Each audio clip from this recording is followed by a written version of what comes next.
Good evening, everybody. Welcome to the final lecture in our Spring 2022 Heinz Cause Lecture Series. I'm delighted to see you here.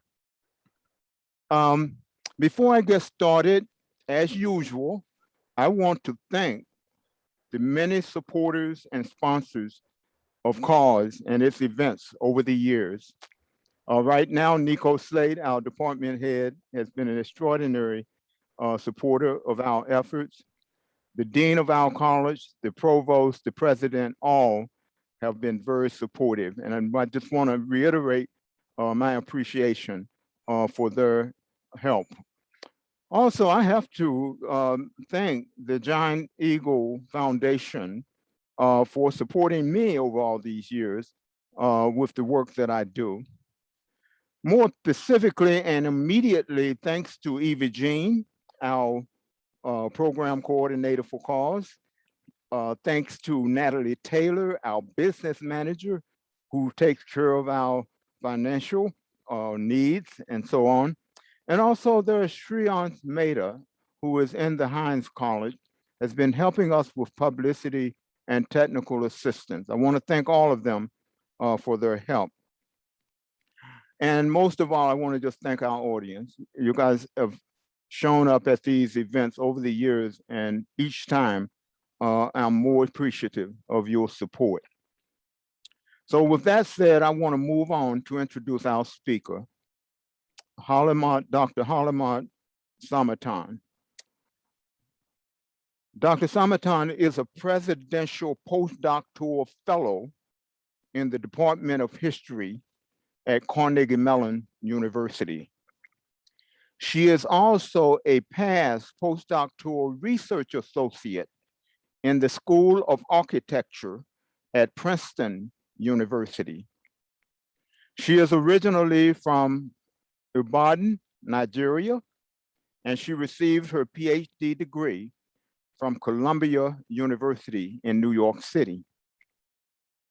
I first met Professor Samatan a year and a half ago, roughly, when she asked me to endorse her application for a Carnegie Mellon Presidential Fellowship to pursue her research in history at Carnegie Mellon University.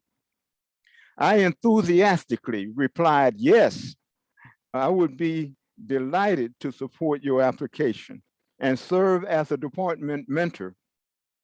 And my excitement had to do with her research. The excitement of her research and her interest in comparative 20th century African-American and African urban history, that caught my attention. I was especially impressed by her determination to explore how scholarship on African-American urban life in some ways might inform the research that she is carrying out on Lagos, and vice versa. Once carrying out work on Lagos, using perhaps some insights from the American case, how then do we rewrite the American case? So I was really interested in that.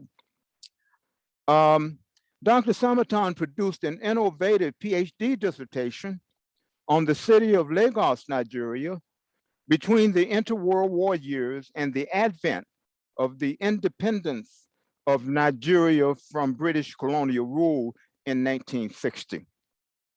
Over the past year, during her fellowship at Carnegie Mellon, she has been hard at work transforming her PhD dissertation into a book. At the dynamic center of her research is the activism of poor and working class Lagosians. In her work of revision, she is focusing on the activities of three major interest groups. She defines one, landlords, tenants, and Nigeria's famous market women. Okay. In careful detail, this book that she is working on is documenting how these different groups resisted several municipal policies that aimed to shape their lives before the onset of independence in 1960. Four major policy initiatives gained her close attention. These four policy directions include: one, slum clearance, quote, slum clearance; two, sanitation; three, land acquisition; and four, rent control. She persuasively argues that these struggles over slum removal, sanitation, land, and rent control, that these were not simply local struggles within the urban political economy of Lagos. They were also fundamental struggles of urban residents determined to shape the decolonization of the nation and to, in really many ways, shape the subsequent development of an independent Nigeria. So today, we're really happy to have her share her research with us. Specifically today, Professor Hollimont will share her research on, quote, rent control, titled Land, Lords, and Tenants, Struggles for Rent Control in Lagos, Nigeria, 1941 to 1960. Now, I expect that she will give us a chance to connect rent control with some of those other dimensions of what she's doing. But at this time, we want to welcome Dr. Hollimont Samatan. So let's give her a round of applause. Thank you so much, Professor Trotter. I am just so elated, and I am filled, my heart and my soul is just filled with so much gratitude for such a wonderful introduction, and just for your generosity and your kindness and your mentorship. I just cannot begin to express my gratitude just for all the wonderful contribution that you've made to my scholarship and to my time here at Carnegie Mellon. So first, I'm gonna just pull up my PowerPoint, and then I'm gonna start the talk. So let's see, presenter. Okay, just need to. Here we go.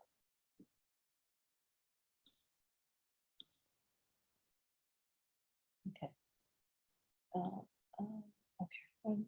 Actually, I need to change this a little bit. Just give me 1 minute.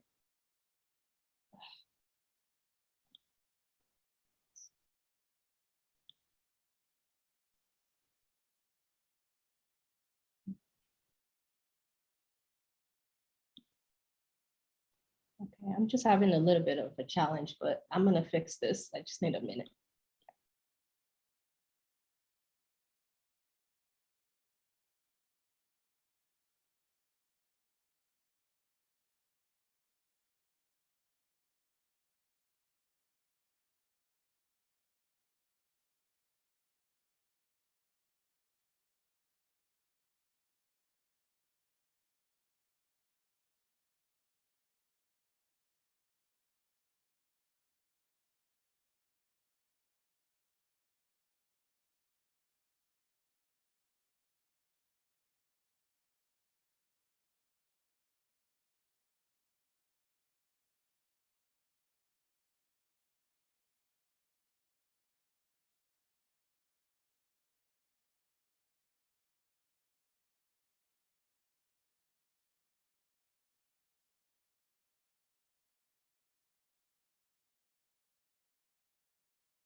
Yeah, thanks for bearing with me while I sort of sort out the technical challenges. As I was, speaking earlier, I'm really grateful to Professor Trotter.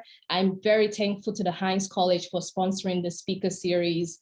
I'm also really deeply appreciative of members of the issue department, especially Nico Slade and Neda Fields Black, who's here today, and everyone else, the faculty and staff. I really appreciate everyone for making my time here at Carnegie Mellon very productive, and also for welcoming me to the department.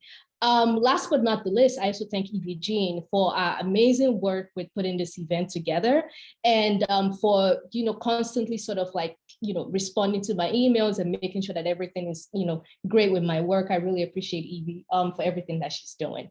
So today my talk is from part of my book manuscript that I'm currently working on. And specifically, I will be discussing how Lagos tenants agitated for and secured rent restriction laws during the last years of colonial rule in Nigeria. So contemporary Lagos is Nigeria's commercial capital and one of the most populous cities in the world. During the period under discussion, Lagos was a colony of the British Empire and the capital of colonial Nigeria.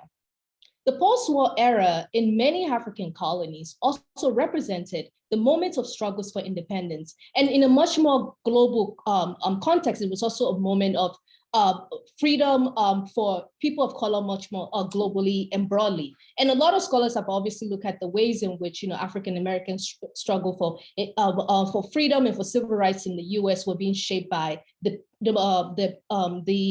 events of decolonization in Africa and vice versa.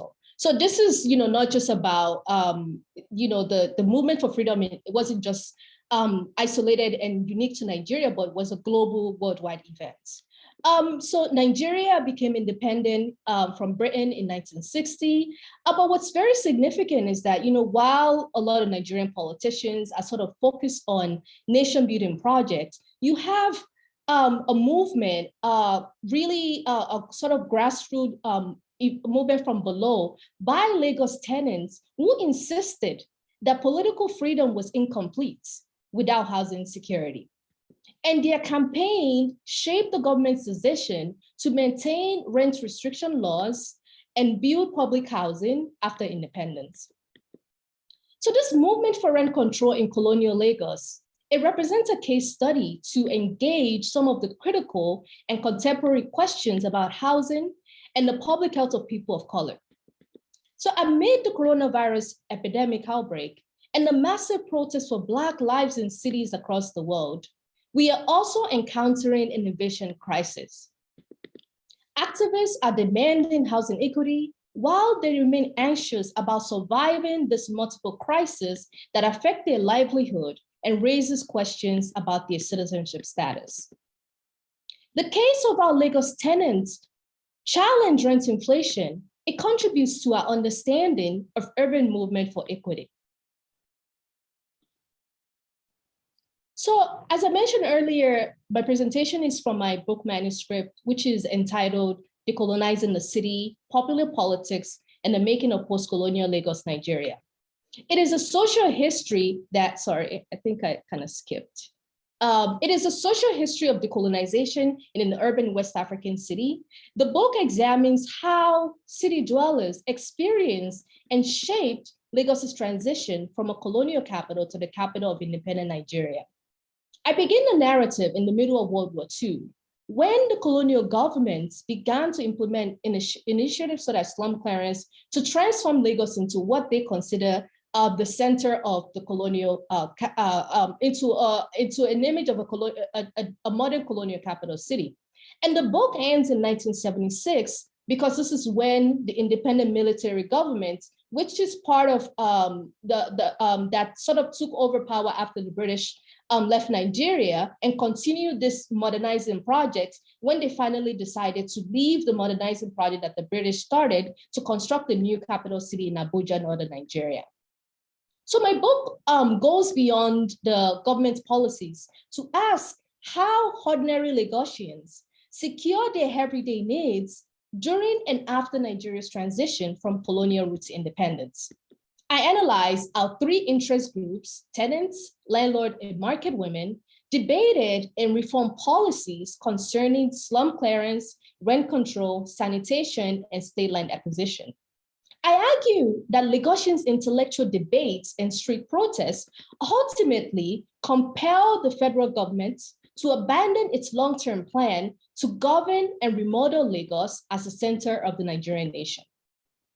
Historians of Nigeria have asserted that the federal government's flight from Lagos reflected the state's failure to modernize its national capital. However, I argue that the story of how Lagosians challenged the colonial government and independent government actually slowed down the federal government's attempt to control Lagos. And the story of the everyday struggles for resources that I tell in my book is very different from the conventional histories of decolonization and post-colonial urban life in Africa. It is not the story that centers anti-colonial politicians such as Ghana's Kwame Nkrumah, nor did the tenants resemble the militant peasants famously celebrated by Frantz Fanon in The Wretched of the Earth. Ordinary Lagosians did not solely fight primarily against the colonial states, but rather fought first and foremost for urban belonging.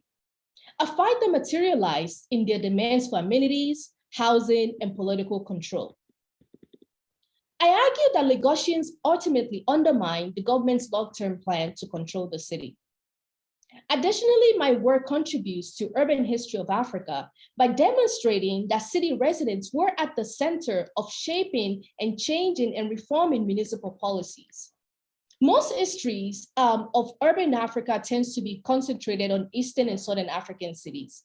And many of this historiography is mostly interested in how migrants secure their livelihood through informal networks. However, my book places Lagosians at the center of urban institution and of changing municipal policies and how they make claims on government policies. So given that I study market women and many working class men who barely left any written records or private papers, I used a wide range of sources to recover popular voices. I draw from oral interviews that I conducted in Nigeria.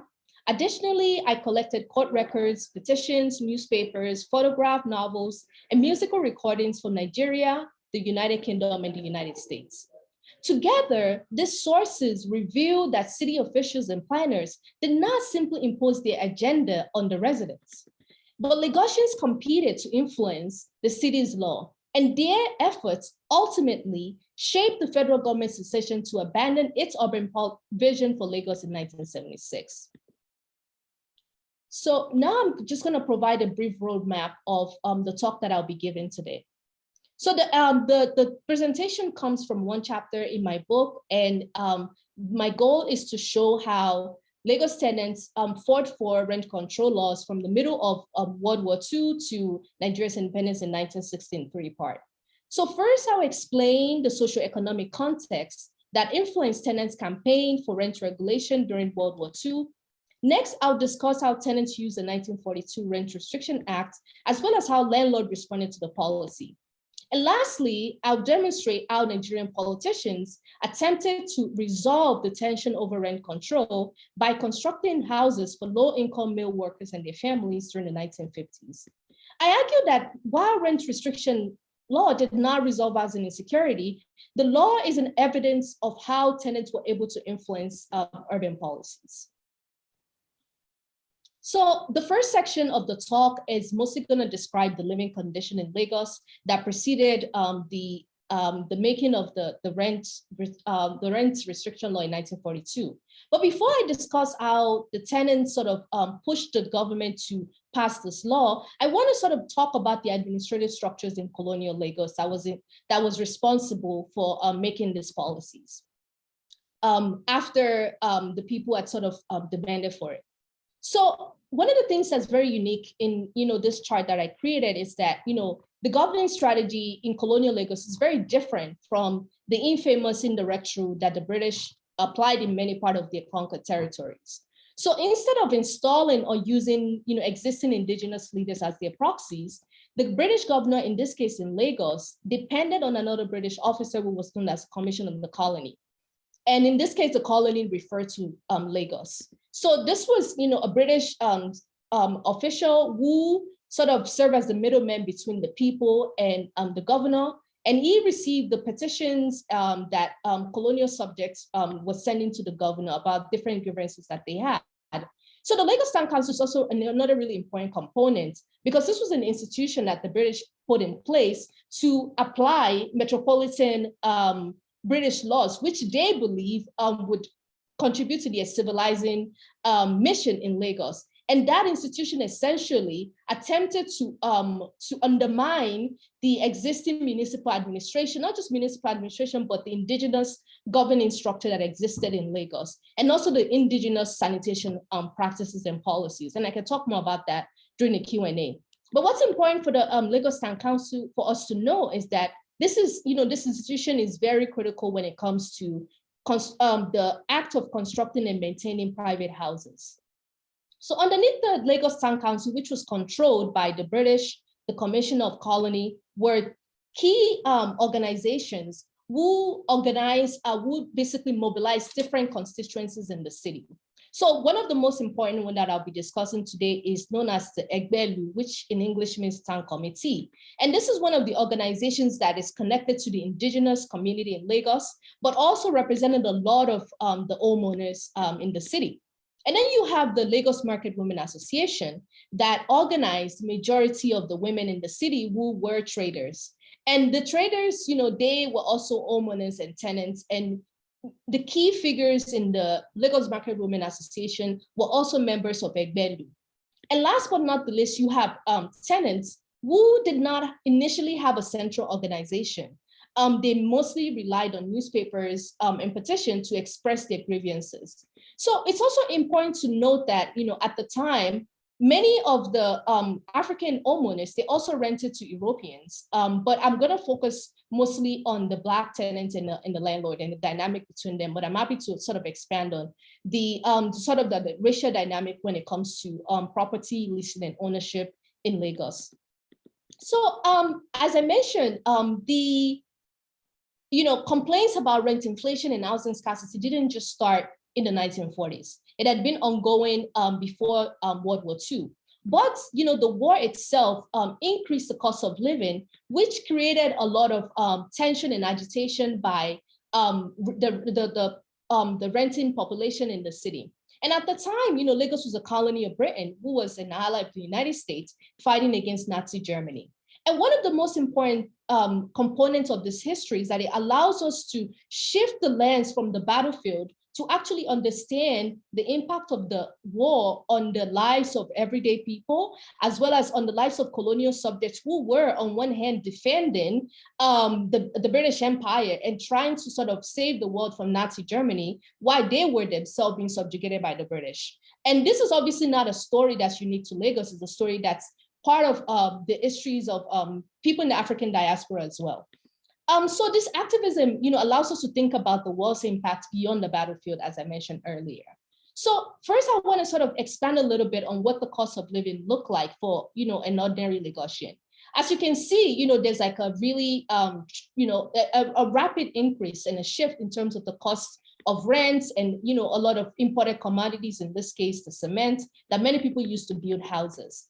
And one of the factors that contributes to this shift, this economic crisis, is because the colonial government actually restricted the importation of goods because they wanted to prioritize exporting agricultural commodities as well as different materials that were needed for the war efforts. So that led to a big spike in the cost of building materials. And Lagos, the cost of food was also something that had constantly been shifting, but increasingly went up during this time because of the government's attempt to also control the prices of food. And most importantly, the war effort led the British to, it created the demand for labor in a way that didn't necessarily, and attracted a lot of migrants to the city who didn't have access to housing because, the housing market couldn't quite, hold everyone. And many of these, workers, they were very critical to supporting the war effort.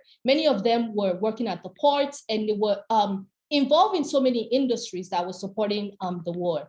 So many of these newcomers, they lacked the housing and they were also, their wages weren't quite sufficient to actually cover the, the cost of food and the rent that they needed. And this is also the time when Nigeria had its first general working strike, which helped to increase workers' wages as well as created a very radical shift in terms of labor union organizing. And I can talk more about that during the Q&A, but it's very important to think about the ways in which this moment is also very critical to the working class struggle for wages as well as housing. And in this case, rent control. So first I want to talk about what the residential options were like for newcomers as well as long-term residents before I kind of pivot into how Lagos residents confronted this unprecedented case of the increased cost of living. So here I have a map of Lagos Island, which is the capital of colonial Nigeria. And I've tried to use this markers to show some of the residential and commercial as well as administrative part of the island.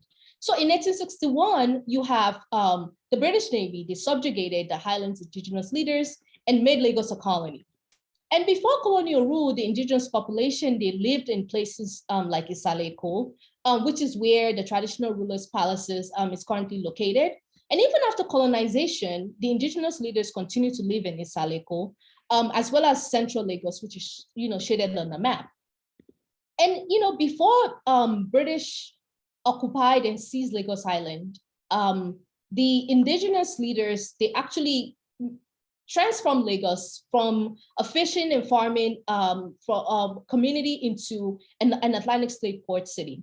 And the history of the Atlantic slavery is very important because it's very critical to thinking about the key group of people who came into the city and transformed the nature of political organizing and intellectual debates. And these people are formerly enslaved people who were coming from North and South America, as well as West Africa, and they settled on Lagos Island during the 19th century after the British had seized the island.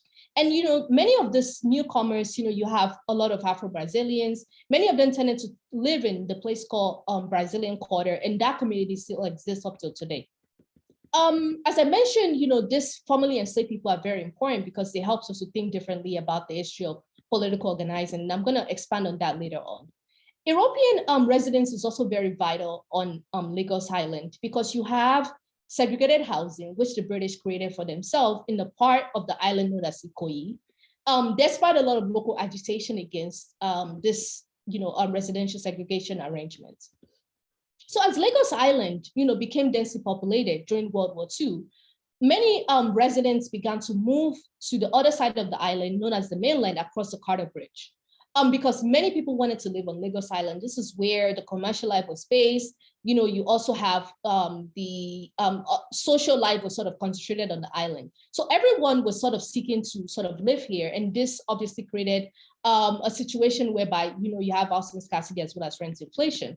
So, the struggle for housing sort of occurred in all part of Lagos Island and mainland. But I'm going to describe the living condition in one neighborhood, which is Central Lagos shaded on the map, to allow us to understand the kind of stake that landlord and tenant had in the debate over housing. So Central Lagos was one of the oldest residential areas on Lagos Island, but the area experienced urban renewal during the 1950s that displaced more than 25,000 people. So here I have a picture from Central Lagos at a much later time from the 1940s, but Central Lagos did exist during the 1940s. And this picture sort of gives us a glimpse of the kind of everyday interactions that the residents tend to have with each other. It also shows the type of architectural structure that many people built, not just in Central Lagos, but in many parts of Lagos Island. And these houses tended to have all of the main amenities like the kitchen and the toilets and the bathroom at the back of the house. And many people, most neighborhood relied on the public water fountain. So what's also important is, you also see the commercial activities that's also ongoing in this space. So I sort of use the arrow to point out the little girl who's, selling some items on the tray in the area. So this photograph was taken by a British anthropologist who studied the impact of slum clearance on the residents' lives. And one of the critical part of his study was he really shed a light on how Central Lagos actually challenges the notion that the area was simply occupied by renters who lived in dilapidated housing or slums as claimed by British finance and Nigerian politicians. The study showed that the British finance imagination of Central Lagos as a space where landlord actually exploited their tenants was actually false. it showed that the planners failed to understand the lives of the residents who live in the city. And so what the study allows us to understand is that many of the tenants who lived there, they were actually living in central Lagos with their extended and nuclear families. And a lot of them actually paid cheaper rents than tenants who were living in another part of Lagos, primarily because they had established a relationship with their landlords that gave them a certain kind of intimacy to that, made the landlord feel like, they could have, that created a different relationship between the landlord and the tenants. So these were not people who were seeking to just leave central Lagos to go elsewhere. They really concentrated their family life and the commercial life in the area. And many of them talked about how they prefer to live in central Lagos, then move to the new houses that had all the modern amenities, which the planners were going to provide for them. And many of the renters, they were coming from Western Nigeria, but even though they were trying to, their working life, they wanted to, they situated their working life in Lagos. Many of them were planning to retire in their hometown.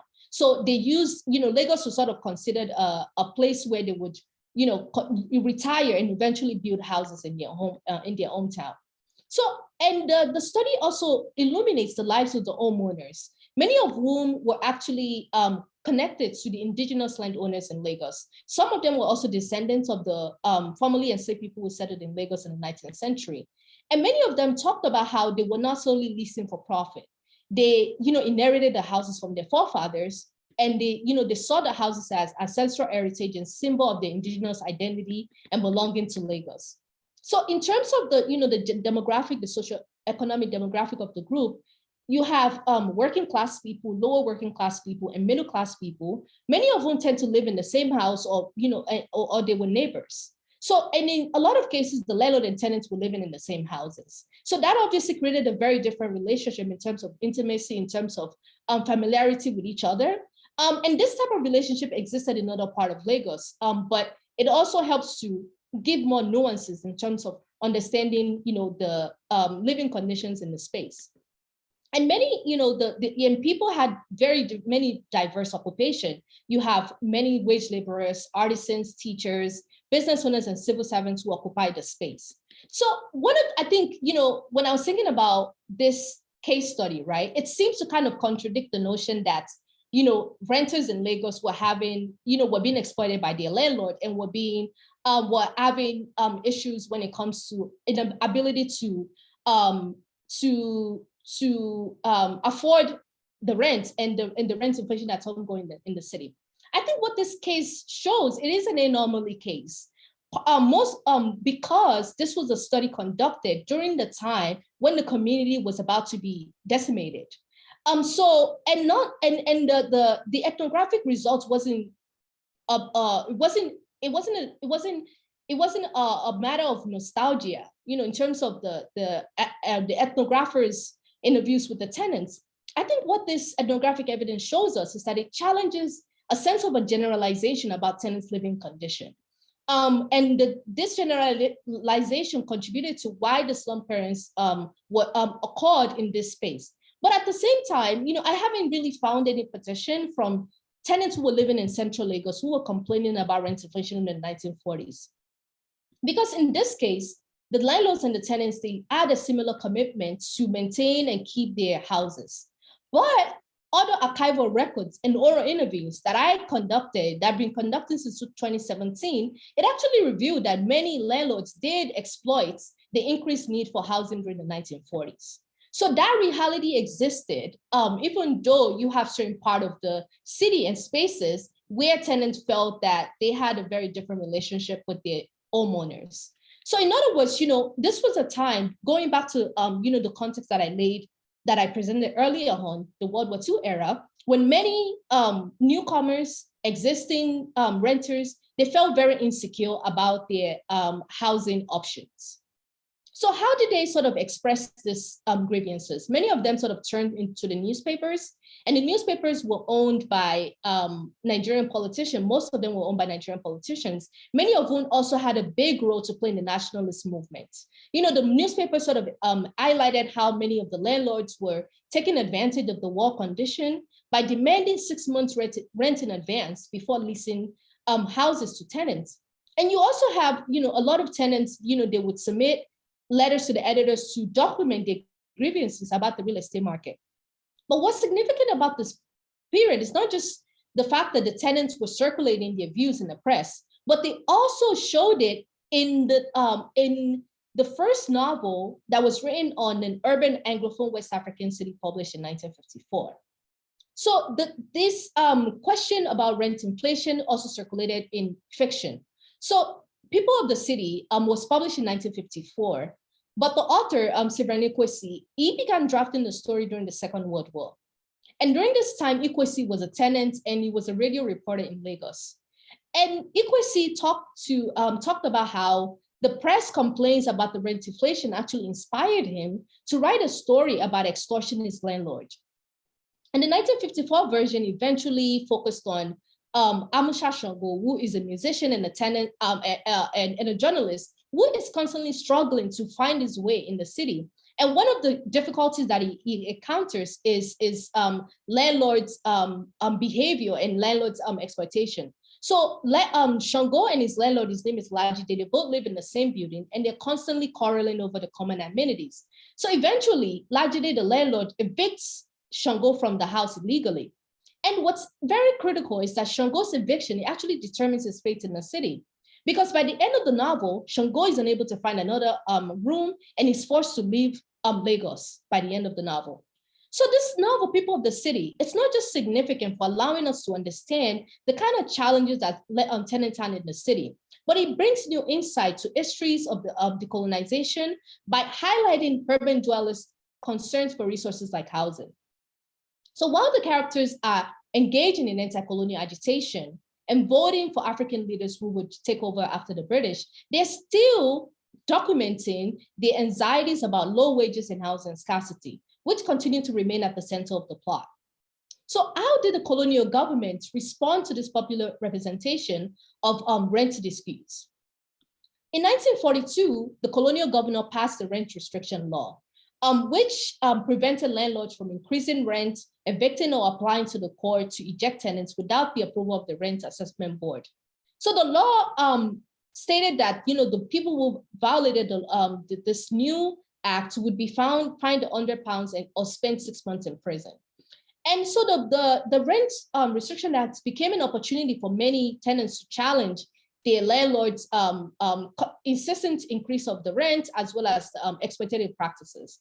What's also important is that even though the rent control showed how the colonial state responded to the press as well as tenants' demand, the law also served the colonial government's interest, because by creating rent control, the government wanted to ensure that it would have access to the laboring body that it needed to support the war efforts. So in the second part of the presentation, I'm going to talk about how tenants use the law and how landlords resisting to this new policy. So archival records that I've seen at the Nigerian archive in Nigeria and the UK, it obviously showed that some tenants successfully took advantage of the rent control. But most of the renters' petitions were written by men appealing on behalf of their wives and extended families. So to understand the perspective of female tenants, it is critical to turn to the Lagos Market Women Association, which represented the majority of the female population. So here's a picture of the leader of the Lagos Market Women Association, Alimoto Pelewura, who was the president of the association from the 1920s up until her death in 1949. So Pelewura was born in Lagos in the 19th century. She was a Muslim and a fish trader. And during this time when Pelewura was in charge of the organization, most of the women in Lagos, they were traders and unable to read and write in English, which was the official language of correspondence. So many of the women relied on male secretaries and lawyers to draft their letters. They also used different pre-colonial protest strategies like songs when mobilizing each other. So while many historians have demonstrated how market women associations defended the economic and political interests during the colonial period and nationalist era, there are few studies that focus on the women's lives beyond the market. So therefore, in my manuscript and the presentation, I focus on how members of the Market Women Association dealt with housing conflicts to complicate the histories of urban women experiences. So when it comes to the issue of housing scarcity, the women's interests were actually quite fragmented. You have leading figures like Pelewura, who supported the landlord association that I'm going to discuss very shortly. But first, I want to talk about the female tenants and how they use the renters law. So this 1943 petition is one of the very rare documents that shows female renters challenges, how they challenge, the landlord's exploitation and illegal eviction practices. It was actually submitted a year after the British government passed the rent restriction law. The petition was written on behalf of Madam Ayike Lewis, who was a trader living on Lagos Island. So Lewis was unable to write and read in English, so she recruited a male politician to craft the appeal. And you can see Lewis's approval of the petition with the letter X that was marked on the documents. So Lewis submitted this petition to asking the British Commissioner of Colony to invalidate a landlord's eviction.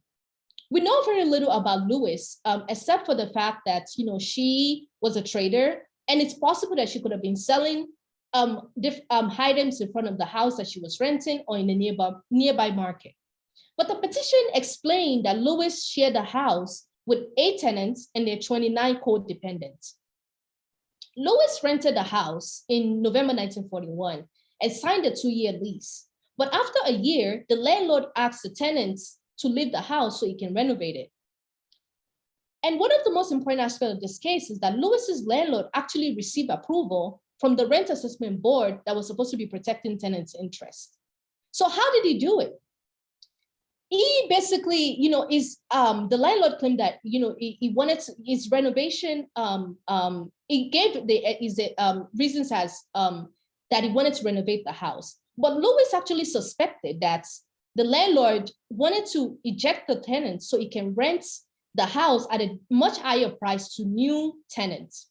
So after having this suspicion, and this was not just a mere suspicion, this was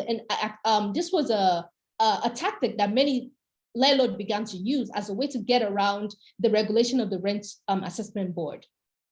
So Lewis asked, the Commissioner of Colony to actually investigate by inspecting the house to see if it needed renovation, because she claimed that when she rented the house was in good condition. And she also asked the government to force the landlord to actually offer her and her co-tenant alternative housing before they were evicted from the house. So the colonial administrator who received the petition, he did not intervene in the case. So it's very unclear if Lewis was ejected from the house or not. But Lewis's letter is significant because it shows renters' tenacity for improving their livelihood, and it also shows the limitation of rent control. Because in this case, this specific landlord, he found a way to disregard the rent regulation, which is not necessarily unique to Lagos to Lagos landlord. It's a case that shows us how property owners in this case wanted to protect the investment and power. But still, Lagos landlords, they were resisting rent control, not solely to accumulate wealth, but to also criticize the colonial government's taxation policies. So to understand the landlord's responses and reaction to the rent control, I'm gonna speak briefly about the landlord group and their perspective. So as I mentioned earlier, Egbelu Town Committee was one of the groups that represented the property owners. And if you look closely at this image, you will see that the people in the picture, they have very diverse outfits. And there's only one person who has a tuxedo suit. All of the other sitters, they are wearing local dresses and turbans, which obviously shows their religious affiliations as Muslim. And during this period, in the 1930s, when this picture was taken, majority of Lagosians were actually Muslims. And many of the men in the pictures, they were representative of different religious, economic, and social organizations across Lagos. And they were also connected to the indigenous Lagosian community. And the man in the tuxedo, his name is Herbert Macaulay. He was a journalist and politician, and is often called the father of Nigerian nationalism because of his agitation against the British. And Macaulay was actually the one who wrote Madam Ayike Lewis's petition, who I described earlier, the tenant who was resisting a landlord's eviction notice. So Macaulay is a very important figure because he sort of represents the Afro-diasporic community that lived in Lagos. because his grandfather was one of the most, the family was one of the first formerly enslaved Africans to settle in Lagos in the 1850s. So Macaulay has a very important role in the political history of Lagos as a journalist, as a letter writer, as well as a politician. But this picture itself, it does not capture the entire leadership of the town committee. It's actually eluded the Lagos Market Women Association, who were members of the town committee. Many of the women, they donated to the town committee and they attended many of its meetings. So I sort of replicated the picture here to sort of show, to give us a much expansive understanding of the membership and sort of like give a much, to highlight the women's contribution to the town committee, which is not often emphasized. So to sort of think more about the landlord perspective, in 1947, Egbelu sent a petition to the colonial office in London to sort of voice their grievances against the Rent Restriction Act. And in the petition, they argued that the colonial government ignored how municipal taxation shaped their decision to increase the rent. And one of the people that signed the petition was, Madame Pelewura was the president of the Lagos Market Women Association. And this petition, it allows us to see the alliances that male and female property owners forged to protect their interests. And in the petition, the landlords, they actually rejected the image of landlords as profiteers, because they argued that colonial taxation actually influenced their decision to increase the rent. So I'm going to read part of their petition to sort of help us to understand what their grievances are. So the part of the petition reads as follows. The majority of the inhabitants of Lagos belong to the poorer classes, and these are the people who own a large number of houses, which the government intends to convert to state-owned lands. The houses are not held for trading purposes, but as residential houses for themselves and their families, as they were handed down to them from generation to generation.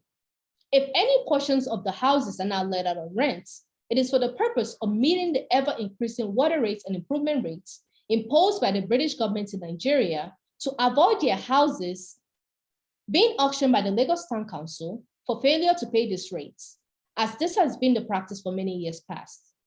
End of quote. So archival records, and oral interviews do not corroborate the notion that most property owners were poor.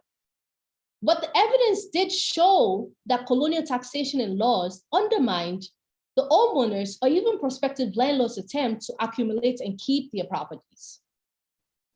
So there is an element of there's a validity in Egbelu's argument about how the government's policy affected their decisions. So what's important to unpack here is their relationship with the Lagos Town Council, which was obviously being controlled by the colonial government, and its demand of all of this different municipal taxation. And I'm going to speak briefly about that in the next slide. So here I have a picture of the administrative structure, as well as the Treasury Department of the Lagos Town Council. And in the picture, you see all the male clerks who are working for the Lagos Town Council, and a woman who has her back to the camera, who's most likely making a payment, to the council, whether or not for the water rates or the improvement rates that the petition discussed. So the town council provided many resources like public tap water and road construction, and many of these resources, like water in this case, these were resources that many Lagosians had. They used water from the stream, and water was free to them before the British imposed water rates and the other taxes that it was imposed on them. And in some cases, some tenants did pay, these taxes as part of their rents. And many Lagosians, they resented paying these taxes because they were overcharged and underserved in their neighborhood. And in the rest of the 1947 petition, Egbelu pointed out that the taxes, the town council increased the taxes 3 times during the Second World War. So they felt entitled to also increase the rents in order to cover the cost of the taxes. To be sure, many homeowners did profit from their properties and mistreated their tenants. Nonetheless, Egbelu's petition provides some insight into why landlords rebelled against rent control. Before rent control could be effective, Egbelu maintained that the colonial government must address the high cost of living. So while the homeowners are having this conflict with the government about the terms of the rent control, tenants continue their agitation for the government to amend and actually make create more restrictions that would enable them, that would sort of prevent landlord from going around the rent assessment board. So their initiative resulted in the creation of the Nigerian Tenants Union in 1950. And this union also inspired the formation of another one in another part of Nigeria, in the eastern Nigeria, in the same year, 1950. And in the archive, the Tenants Union exchanged many letters with the government, demanding public housing and the need for stricter, for an amendment of the rent restriction law. And they wanted a new institution that would oversee the landlord's behavior. So while the government didn't necessarily take up all of the tenants union suggestion, one of the suggestions that actually were implemented and occurred in the 50s was public housing. So in the last part of my presentation, I'm going to talk about how Nigerian politicians who took over power from the British responded to tenants' grievances about rent inflation and rent control. And many of them, they made choices that were very similar, but slightly departed from the ones that the British made when it comes to responding to the existing grievances about rent inflation. So first, it's important to sort of situate the political landscape in Nigeria by explaining, this map shows, this is the outcome of, the Nigeria was sort of divided into 3 regions by independence. So this map sort of showed, the political structure and administration of Nigeria by 1960. And part of why, Nigeria's political transformation occurred is because of the popular agitation in the 1940s that forced the colonial government to organize elections. And by 1954, Nigerian politicians were the one who were governing the 3 regions. So the federal government of Nigeria was based in Lagos, in the capital, which was the capital city. Lagos was also undergoing its own political transformation that affected how the government initiated its own policies. So here I've shown sort of the transformation in the governing structure between the middle of World War II to 1952 to the 1950s. So for the first time, the Lagos Town Council was no longer solely controlled by the Commissioner of Colony. You have the people of Lagos, they were able to vote for an all-African council members, and they had an African mayor who was elected in 1950. And you also have Africans replacing the European senior officers who were working, who led the town council's department. But you still have a very critical institution that was created, which was the council minister that was working with the governor to supervise the council's law and affairs. So even though, the Lagos Town Council became a semi-independent institution, because as it was being ran by Africans, but the British governor and the Nigerian Council of Ministers continued to oversee the Lagos Town Council. So the picture here shows the makeup of the Council of Ministers, which is, majority Nigerians and a few British officers. And the Council Minister is very important for the debate on rent control because it created a housing policy that shaped independent Nigeria. And many of the members, you have, as I mentioned, a lot of Nigerian elected officials who were elected from Nigeria's 3 regions and then appointed by the governor. And this group, it represented the highest policymaking body in Nigeria. And, across the decolonizing world, the British officials, they created a very similar institution, which they saw as the transitional body that would prepare Africans for for independence. So the man in the blue is Mr. Tafawa Balewa. He became the Nigeria's first prime minister in 1960. The debate and conversation about rent inflation eventually pushed the ministers to build houses for low-income residents in Surulere on Lagos mainland. And the ministers, they framed the Surulere houses as the solution to housing scarcity and rent inflation. Yet very few renters benefited from the Surulere houses because the council ministers allowed only married and employed male workers who had been residing in the city for at least 10 years to apply for and live in the houses. Therefore, the houses remain inaccessible to new migrants, as well as single men and women. So many people continue to rely on the 1942 rent restriction law to protect themselves from illegal eviction because of the limited public housing option that they had.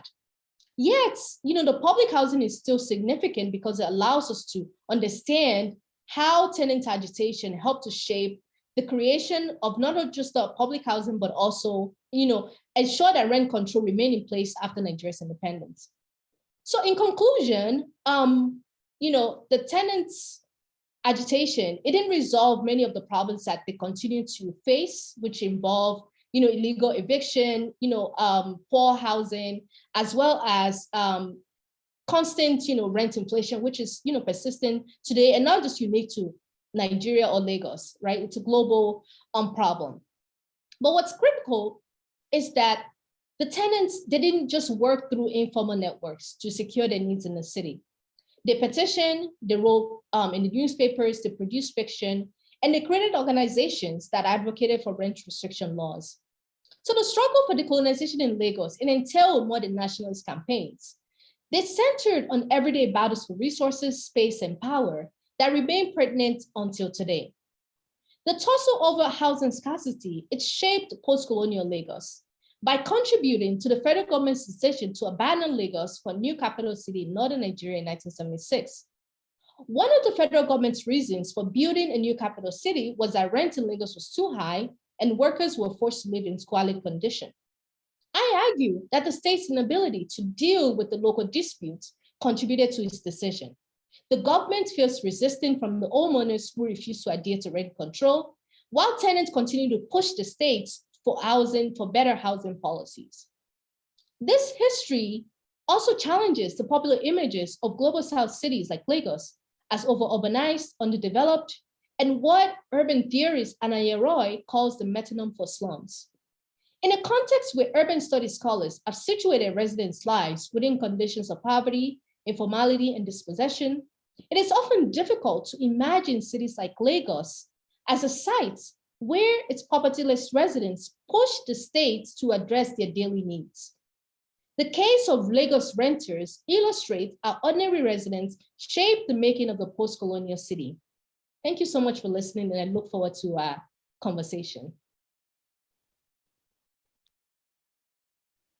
Oh, we want to thank Harmont for that extraordinary presentation. Lots of questions, I am sure. I think Evie will help with reading questions from the chat that people might want to add to the chat. But at the same time, I think this audience can unmute themselves, raise your hand, unmute yourselves, and pose your question. I think it will be an open floor. And so I think that I would just prefer to just have the audience right now begin to raise questions. And I think let's see, Evie, will you recognize people? I see Nico's hand is up first, but if you would recognize people, I would appreciate it. Actually, Professor Fields Black raised her hand first, so I will unmute her, and then we'll give Nico a chance to ask his question. Okay. Okay, am I unmuted? Yes. Okay, great. Thank you, Halimat, for that wonderful paper, wonderful presentation. I have a couple of questions about gender. Colonial governments throughout Africa were very good at undermining women's traditional sectors of power. And I wonder, first, you gave at the very beginning a very rich fabric of sources that you're using to reconstruct the voices from below, if you will, not only of the property owners, but of the tenants. And I wonder specifically what sources you're using for the female tenants and the market women. I wonder if the colonial taxation that's undermining property owners, were some of these property owners women? And then did men and women agitate in similar ways? Thank you so much, Eda, for that fantastic question. So first, when it comes to the sources, I'm using a few of the petitions that were, that I found in the National Archive. And I've also been using the novels, and also the organization is of the Lagos Market Women Association. There's a file that have been generated on the organization in the National Archive. So I also use those records, and court records are really the most important sources to actually understand the different gender dynamics when it comes to renting and leasing. And most importantly, you also have, I've also been using oral interviews has been very critical in terms of understanding the different dynamic among, what the spaces for renting look like, who were the property owners, as well as the municipal records, because the municipal records also shows, petitions by different, leaders of the Market Women Association who are asking, for for the government to sort of amend the building laws. And as you gestured earlier, this question of the colonial laws and its undermining of property owners' ability to build the houses, because you have certain regulations that they put in place, created to actually destroy indigenous method of building, right? In terms of the use of local materials, by insisting on the use of imported materials, which many people were unable to afford. And we also see the consequences of those laws in contemporary African cities, where many people, they tend to build their houses for many years because they cannot afford to build their houses with, they can't afford to build their houses with the imported material. And, I think there've been so many debates now about, local indigenous materials and mud, and how, the nature, how much they have always been sustainable, but colonial laws kind of destroyed the kind of affinity as well as preferences that people had for those local materials. Yeah, and I think I've kind of, the question of taxation in this case, I think for women, how they were taxed, being traders, they were also taxed for setting up the stores in the market. They were taxed for being, they were taxed, there were property taxes for both men and women who own their houses. And you also have, property, you had different kind of, taxes that the state set up. And I've seen evidence whereby, many women were talked about how these taxes were just depleting their resources.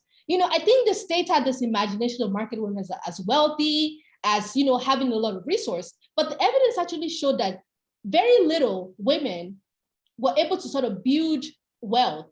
Majority were kind of stuck in this cycle of constantly, having to pay, the market fees, having to, pay the fines for actually trading on the streets. So this is why I think, I emphasize, the Tank Committee's petition to sort of review the factors, the socioeconomic factors the colonial state refused to face. And when it comes to, the question of women as property owners, there is a lot of debate about the extent to which, women own property, in contrast to men.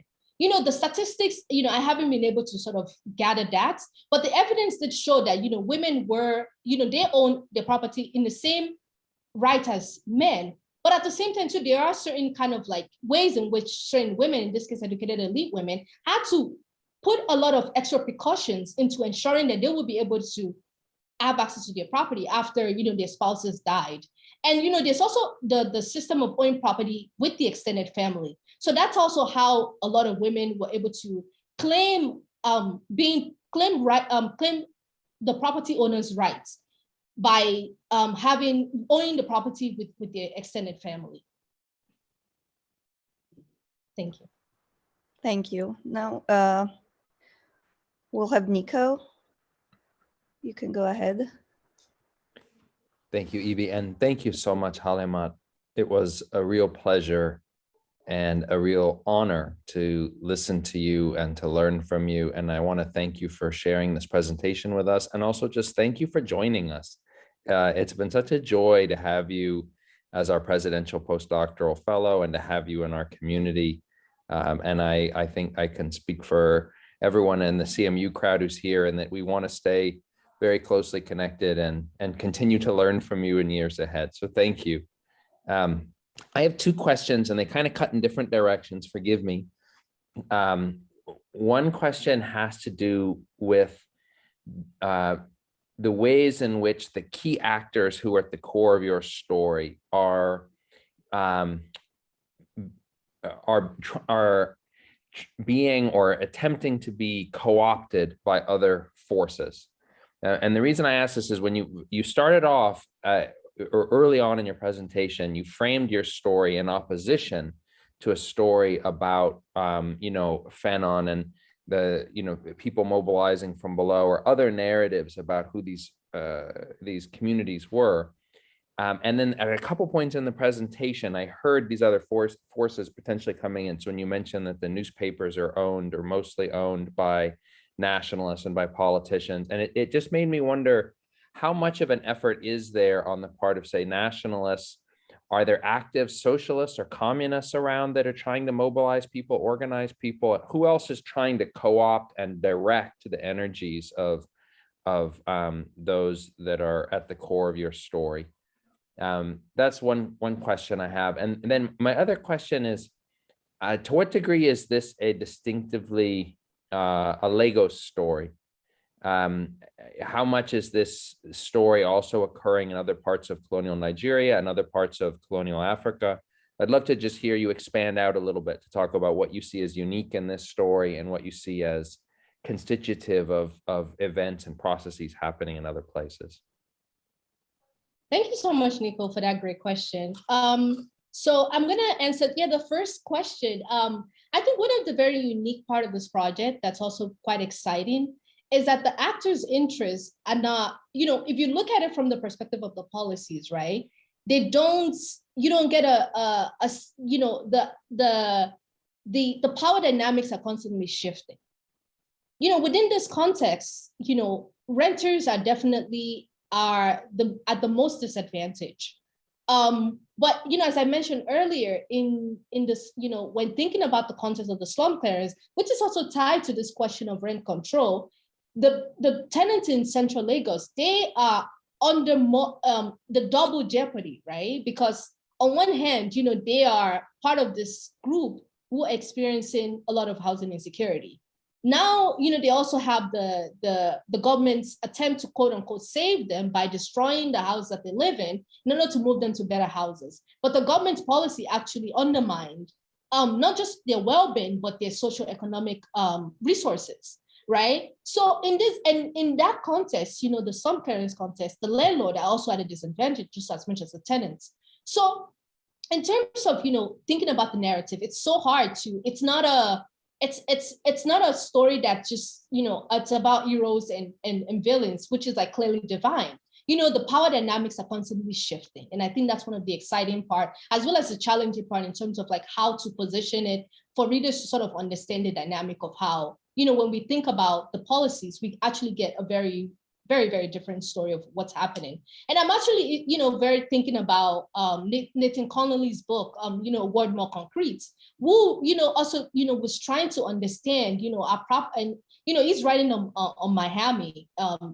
His work is focused on Miami. And he's thinking about how, a lot of Black property owners, on one hand, they're trying to sort of take advantage of the government resources while also being undermined by Jim Crow at the same time. And some of their policies, unfortunately, affected, the Black poor who they are renting to and often were living in very dilapidated housing. But he allows us to understand the fact that this is not just a case of, greedy landlord against their tenants, right? There's all of these structural factors that are shaping the landlord's approaches towards property, as well as how they sort of view it as a form of citizenship, but also the kind of disadvantages that they had in the nature of owning properties in Miami. So now I'm going to go back to Lagos by sort of talking about the other forces I should sort of mention who are trying to sort of mobilize people.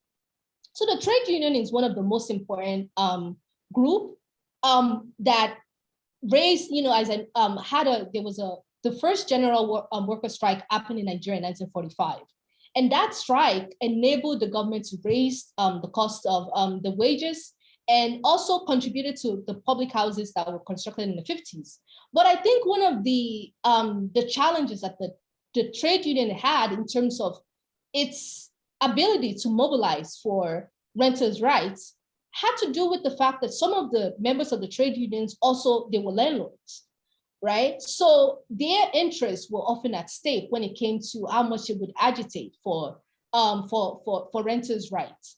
You also had, you had communist and socialist groups as well, but their ability to get a lot of traction were undermined by, the Cold War and the British attempt to basically to destroy, communist groups. So tenants groups, it didn't necessarily evolve into a very, it didn't have a large following. Because of the ways in which there were laws that were trying to sort of undermine the communist groups, but also the divided interest among the trade unions, because they had a lot of power and they had a lot of resources and opportunity to push, and they did continue to push the colonial state as well as the Nigerian politician. So in terms of your second question, to what extent is this unique?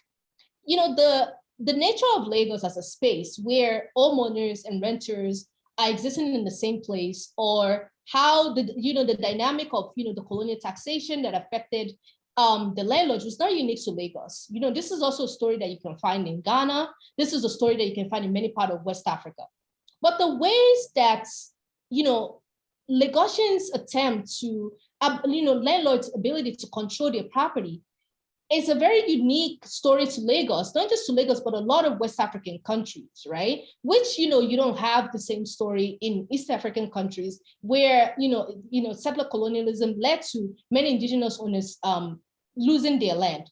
But when it comes to rent control itself, rent control remained in Lagos after the war, because the British also passed rent control in other part of colonial cities, and and rent control was also passed in the US as well. But obviously, very few cities were able to hold on to that law. So Lagos also becomes part of this unique history of cities where rent control remained in place after the war, just like New York, but not in other part of Nigeria. Lagos was the only place where many tenants could actually use rent control to challenge their landlord. Thank you.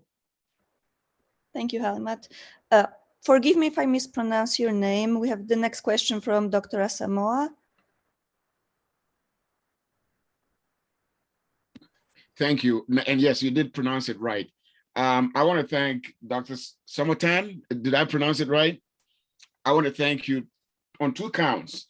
The first is at least for one, inviting me to this talk and presented it and educating us in this fashion. I want to thank you for that. But the second reason why I want to thank you is because I heard your account mostly coming from the political and, let's say, sociological side. My background is economics. And so I kept wondering, as I sat listening to you, about the economic side. What incentives, for example, were there for landowners, property owners, to expand or invest more so that they can provide relief to tenants? And I'm glad that I was patient, in particular because your response to the first question gave me quite a bit of information. For example, I was hoping that perhaps the town council or the council of ministers would offer incentives for these property owners to expand, to build new homes, and frankly, to be able to allocate housing space in a way that moves away from nepotism, which the public provision of housing always creates. And then finally, I heard you say that actually the not only the regulations, meaning the slum clearance and the standards that property owners have to meet to be able to rent was one, but in particular the tax rates that they themselves had to face was also a similar problem. And I think I heard you also get very close to, because it was a response to the previous questioners. I'm sorry, I don't remember your name, so I'll have to make it anonymous. The previous questioner's question about for every interest group, their capacity for organizing themselves and making themselves heard. And so far, I have not heard you say much about property owners and their capacity to organize and therefore resist and so on and so forth.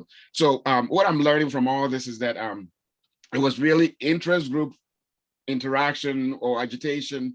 And in that process, it is tenants who won, and they won by getting rent controls imposed. It was the government which also won by exacting revenues and tax revenues from landowners.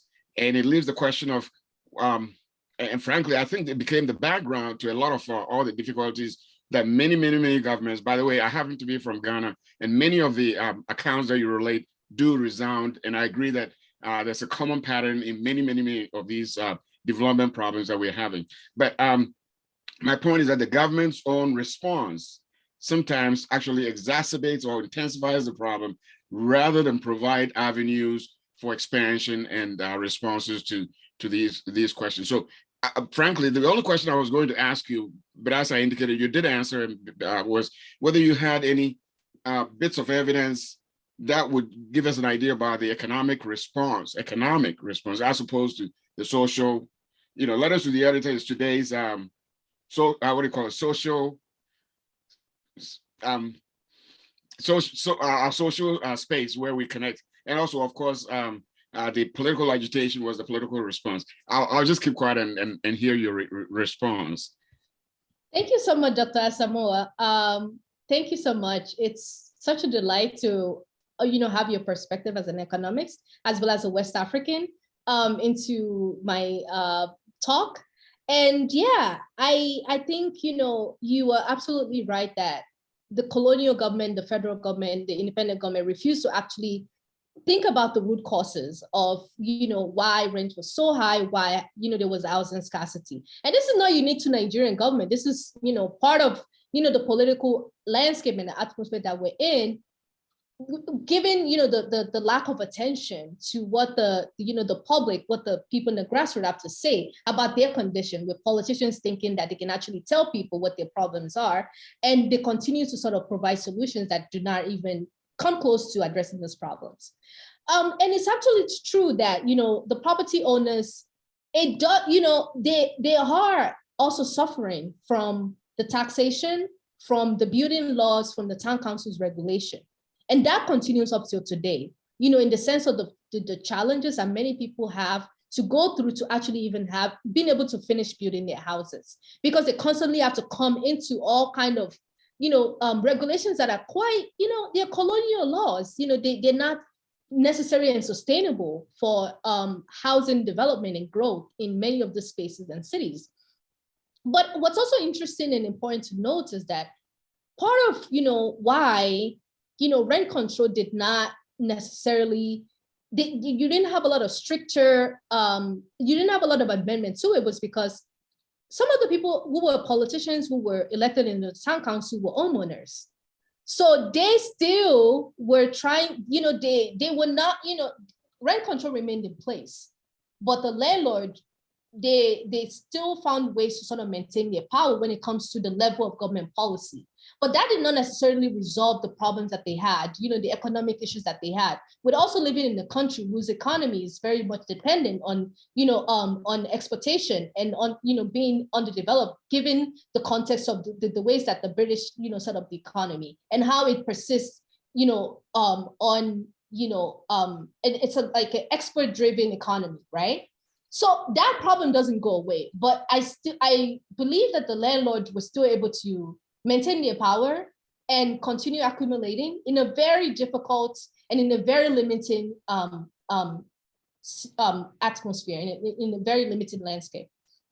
When it comes to the economic side of this, I think that, part of, the ways that you kind of see, the challenges or the difficulties, I think it really comes through with, being able to bring together the cost of food, the cost of rent, as well as the cost of building material, and putting all of those factors into bringing them together so that we can avoid a binary story that makes the problem about the landlord, or makes the, that makes the problem solely about the landlord as the ones who are sort of perpetuating this issue of rent scarcity, right? So when we think about the totality, the ways in which the town council interacts, how it sort of makes, changes the cost of rates, how it extracts rates from people in very punitive and very surveillance way, all of those factors are able to allow us to avoid a sort of like a binary oppositional story. So I hope, that answered your question. Thank you. Thank you. And we have a question from Isel. You can go ahead. There you go. Oh, you muted yourself again. Hold on. You're muted. Oh. Okay. Am I okay? Sorry, I was looking at my icon and I didn't realize that you were manually doing that, Evie. Halamat, this was extraordinary. Thank you so much for sharing your work with me, and like you, I learned so much from hearing you present on your talk today.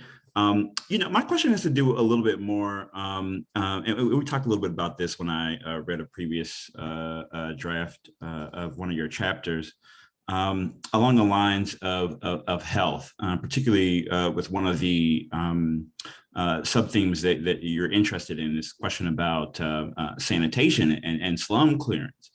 So I was wondering if you could talk a little bit, maybe sort of draw out the through line of health and disease, particularly as we're talking about, space and place, right? With crowded housing. I was struck by the example that you raised about the British who saw these homes as being slums, right? And as the anthropologist pointed out, that they didn't quite understand the sort of social organization of these tenant houses. And I thought about boarding houses, in urban cities in the United States, particularly as the landlords there are being exploited with high mortgages, but at the same time are trying to sort of pack as many tenants as possible into their homes in order to make those payments and to derive their own living. And so, but at the same time, those sort of crowded spaces generate concerns about, diseases like tuberculosis, for example, right, as folks are sort of crammed into small spaces. So again, I was just wondering if you could just talk a little bit about how health factors into this story, and how that may have played a role in questions about sanitation, both from the perspective of the landlords who own these properties, but also the tenants who have to live and survive there. Thank you so much, Giselle. I'm always, learning from your excellent work on, history of medicine, which, as you sort of mentioned, is sort of becoming a trend in my own work. So one of the things that, so to kind of think about the question of health specifically when it comes to the matter of rent control, right? In the petition, that I've read, some of the tenants complained about living in, very unhealthy conditions. They talked about, living in, rooms that did not necessarily meet the specification that the town council demanded when it comes to like how the rooms should be constructed. So those are some of the concern that many of the tenants raised in their letter as part of how they were being exploited by the tenants. But that, the sense of specification in terms of like how rooms should be built, how houses should be built, right? These were changes that were being made by the British, imposed on many homeowners who had a very, very different way and structure of building their houses. For example, mud was, the prevalent material that many people use. But when the British came, they made mud illegal. So many people then had to rely on imported cement. So many landlords' decision to use, to not build according to the specification can be understood in two different ways, right? It can be understood on the level of how they are pushing back against the British's own metropolitan laws about how housing should be constructed. And at the same time, too, many of them were trying to save money by, building in a way that some tenants believe were, endangered their health. And one of the things that the research, on Central Lagos showed were that, Central Lagos, like many part of Lagos, experienced different waves of, disease epidemics, smallpox. You had, the bubonic plague in the 20s. You had, different kind of waves of diseases and, infant mortality. And the record obviously showed that. And part of the ways in which the British thought they were combating, and malaria, of course, combating this public health crisis was by having stricter, sanitation policies and rules about how people build their houses, not, the fact that they should be using the public water supply rather than like well water or stream water. So, and one of the conclusions that the anthropologists came to were that even though the British believed that the need to, or the town council, which obviously became the, was being regulated by the British, believed that this specification would improve the health, it's really unclear that these regulations were improving people's health. That there could be a lot more complicated factors, like malnutrition, for example, the fact that people didn't have money to pay for food that actually contributed to the health problems that existed in the city. But the very punitive, regulations that the state put in place, it's very unclear that this were the, the laws that resulted in the poor health that many people had. And, the notion of overcrowding, it's also, that term is, as, Eurocentric as it is also being evoked by tenants themselves. So there's a need to understand the ways that some tenants believe that they were living in very poor living condition. While at the same time, too, the term also leads the fact that, how people, the number of people that a lot of people believe should live in the house is very different from what the British considered overcrowding. So it's, the way that, health factors in, it's so obviously shaped by, the British's own perspective, the tenant's perspective, and the landlord perspective, as well as the nature of the economy, right? And the political space, whereby homeowners didn't have an opportunity to work with the government to determine what the public health policy or how housing should be constructed. And we're still dealing with some of these issues, up till today. So I hope that answered your question. Thanks, Giselle. Thank you. I think next we have Andrew Mead-McGee. You can go ahead and unmute yourself. Thank you.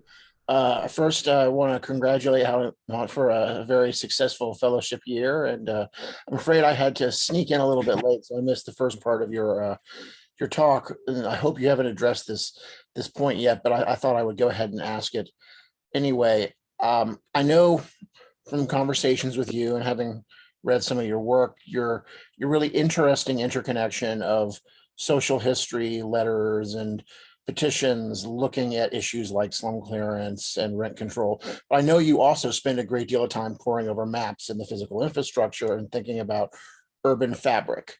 And of course, when you were writing this dissertation, you were in grad school in a place where rent control became very politicized again. It became a major issue in New York City. And I'm wondering, as someone who has thought deeply about the case study of Lagos and the ways in which social activism and social identity around rent control movements were reflected in subtle shifts of the urban fabric that I know you've studied through your work with maps, through your intensive examination of the city, do you have thoughts that could be transferable to scholars and activists and others interested today in looking at other cities like New York, for instance, where there is a debate over rent control? What are some of the correlations that people studying this might look for between the social movement activities you're describing and some of the urban fabric pattern changes on the map that I know you noticed in Lagos? Just any general thoughts you have would be appreciated, because I find the way your work melds the physical space with the movement and activity of people in groups to be very interesting. Thank you so much, Andrew. Yeah, I'm gonna try as much as possible to answer your question. It's a really wonderful question and a very thought-provoking question. So in terms of, yeah, I mean, I am trying to bring together different components to tell a much complicated story that helps us to think about, I think, change, what it means to enact change, what it means for, social groups to mobilize each other, right? I think that's part of, what I'm saying and what I'm trying to the story that I'm telling here is that, there's a lot of, emphasis obviously placed on mass movement and big movement when it comes to, political changes. But I think part of what I'm also emphasizing here is on those like smaller, everyday movement that occurs and eventually sort of becomes, in a way, doesn't quite become, doesn't quite take up the same intensity as, the tenants movement in New York, right? But they are still able to make an impact through the ways in which they are connected with the trade unions, through the ways in which they're connected with the newspapers, in terms of being able to force the government to make a change. I think that, what are the lessons that Lagos can offer? I think Lagos can allow us to continue to sort of appreciate the ways that people try to transcend and work around many of the very restrictive policies and laws that have been imposed on them for decades in order to sort of figure out a way to secure spaces in the city. And I also think that what the kind of, I think it's also important to kind of think to bring the gendered focus or the gender dynamic and also tease that apart, because I think that's in some cases, and that's why I continue to sort of emphasize the Lagos Market Women Association, right? Because as much as they are homeowners, we still see the ways in which they're being marginalized in the town council, given the fact that many of the people who were working in the town council were men, right? And many of the women were not, they couldn't read and write in English in order to formulate their thoughts like the men did. So I also think that, thinking about the gender dynamic between, men and women when it comes to like different, how their living conditions are shifting and different. And one of the scholars that I find really generative, whose work I've really learned a lot from, is the title of a book is called Movement Without Marches. And her name is Lisa Levinston. She's writing about pro-Black women in Philadelphia. And she talks about how those women mobilize, the resources of the state in order to deal with, terrible living conditions, to be able to use the hospitals, even though, their initiative didn't necessarily, undermine poverty, but it still gave them an access to be able to force the state to recognize the gender differences and dynamic between how they were renters and trying to sort of make their way in the city versus how the sort of like the dynamic with the men, right? And I think part of what this work also does is to continue to help us focus on the different ways that people are trying to get through to shaping and transforming municipal institutions and municipal policies, because I don't think those are emphasized as much. And I think that some scholars are starting to think more about municipal policies with like Destin Jenkins' book, but I think that relationship needs further exploration. Thank you, Halimat. Professor Trotter, you can go ahead. Okay, yeah, mine is a comparative question. In the United States, the Great Migration was a major factor, this massive movement of Black people, from rural areas and from the South to the North and all of that.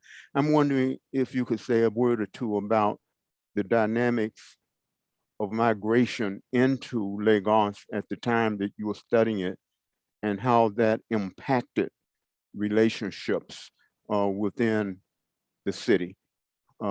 And also, to some extent, people work somewhere. What's the structure of employment? You talk about market women, but they sell things to somebody with an income or some way of exchanging. So what's the bedrock wage earning source for the working class, in Lagos during this period? Thank you, Professor Swarter, for your question. Yeah, the question about migration is also, very pertinent. And, the period that I'm talking about, during the World War II, that was another really critical moment when you have more migrants who are coming from the western and the eastern part of Nigeria. And many of them, many people, they had, a lot of them were men, and women were also part of the migrant bodies. But given, the nature of, colonial histories, and I think Eda was sort of referring to this earlier on, in terms of how much, the state was trying to prevent women from going into the cities, you have a lot of different policies put in place to actually undermine female migration. And when you think about the pattern too, when it comes to housing issues, the notion you had, women who were renting houses as much as men, right? But their voices are excluded or not as emphasized in the archive, because many of those women are often assumed to be sex workers, rather than, independent women who are living in the city, because the colonial state kind of constructed the city as a space dominated by men rather than equally being inhabited by men and women. And also going back to this question of, you obviously have long-term residents who are connected to the indigenous community who are, you have both gender groups in that community as well. So, and, when these migrants who are coming in, many of them are working, they're looking for jobs in the colonial civil service. And some of them are also working at the port. They're working for different commercial enterprises. You have a lot of, Syrians and Lebanese who actually owned, businesses, and they were kind of like, they really formed a really unique group of people that the British kind of favored when it came to economic policies and when it came to property ownership more than Africans. And obviously that has created all kind of, conflict and tensions even up to the contemporary period. So many wage laborers, many people, they were working as clerks for some of the Syrian businesses. And, a lot of people were also kind of like, it was very common to have two jobs. Some people would, maybe work as laborers or work as wage laborers, and then they have other bit, like they were artisans, craft makers. So people were working in very diverse, occupation. And when it came to women, many women were traders, but a few who were educated, they were also working, as nurses, working as seamstresses, working as teachers. More women were working as teachers and nurses because these were the professions that many women were being encouraged and pushed to go into, in contrast to being clerks or working for the colonial civil service. So even though, you have both men and women, migrants coming into the city, the narrative, and the ways in which the image of the tenant was being constructed, it was mostly constructed as men, even though, a lot of women are also trying to break into the housing market at the same time. So I hope that answered your question. Okay, yeah. The only one other thing that I think is part of it, on the side of African migrants into Lagos, what's the ethnic dynamic that emerges? So that is it possible to see ways in which solidarities were formed along ethnic lines, perhaps more so than along what you might call working class lines? Yeah, definitely. Yeah, definitely. Oh, sorry. I think there was a slight delay, so I didn't realize that you were still speaking. Okay. Yeah, sorry. You can finish your question. Oh no, that's good. Okay. So the ethnic dynamic, it's definitely very critical. You definitely have a lot of, Yoruba speaking people who were, they were the majority in Lagos at the time.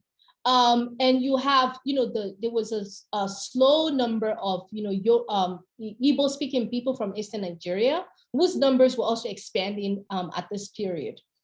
And, there were ways, when you look at the statistics, more, Yoruba people own properties more than Igbo people. Even though there's this perception that, the Igbo people were coming in and they had the resources, they didn't have the resources to acquire property in the same way that the Yoruba people did. But, while they were, the ethnic solidarity, you can really find it in the political parties, right?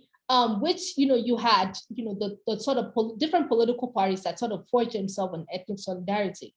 But I also think that what's unique about the case of Lagos is that despite, you have this, ethnic cooperation sort of coexisting and informing the political landscape and the political dynamic, the cosmopolitan nature of the city itself, is still being reflected in this, trade unions, in the tenants unions, in and in a lot of like socioeconomic organization. But when it came to the Lagos Market Women Association, in this case, many of them were dominated by Yoruba women. And specifically people who were from Lagos and born in Lagos, more than they were by newcomers who were from eastern part of Nigeria. But at the same time too, this same, so that, and Yoruba culture kind of shaped the ways in which the Lagos Market Women's Association organized itself. But you find less of the same dynamic in some political parties, as well as some of the trade unions and the tenants union, as well as the landlord union itself. You had a very mixed ethnic dynamic that was happening in those organizations. Okay. Wow, it's extraordinary, Helen. Thank you very much. Evie, if there are other hands up, I think we'll recognize them, but otherwise, we may be getting to the end. Yeah, I don't see any more raised hands, so I think you can move on to your closing remarks. Okay. Well, I just want to say thanks to Halimad for that extraordinary presentation and very, very thoughtful responses to so many questions that we've raised. So thanks a lot. And thanks again to our audience. You guys raised important questions that really make this kind of session worthwhile.